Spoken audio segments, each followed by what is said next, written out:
本港琴日起全面禁止使用同管有電子煙及加熱煙產品。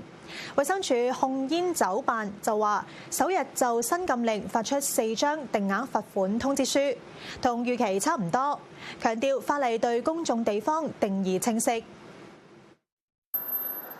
本港琴日開始，所有市民同埋旅客唔可以喺公眾地方管有電子煙、煙彈、煙油、加熱煙支同埋草本煙。衛生署控煙酒辦公室主任林文聰表示，首日執法大致順利，票控時會沒收另類煙、煙彈、煙油。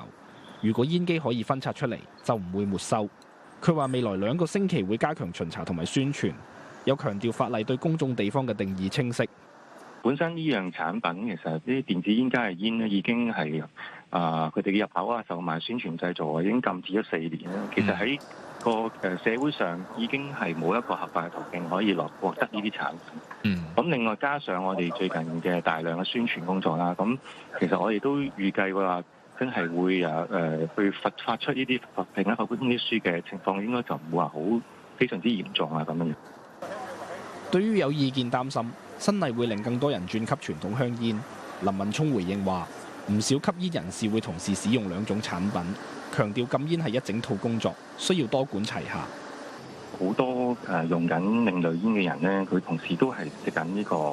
傳統煙嘅，所以成套我哋做嘅嘢就唔可以淨係單喺一項措施就可以解決得到。即係我哋除咗要去規管或者係消除呢啲加熱煙、電子煙喺市場上邊嘅流通咧，其實我哋同時間更加重要咧，都係要持續去進行我哋一直行之有效嘅多管齊下嘅控煙措施。咁就要兩樣一齊做，亦都同時間去幫助一啲係已經使用緊呢啲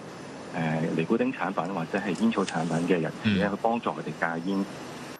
林文聰又話會針對售賣另類煙加強主動巡查同埋網上監察，強調只要違法就會檢控。鳳凰衛視記者侯俊傑報導。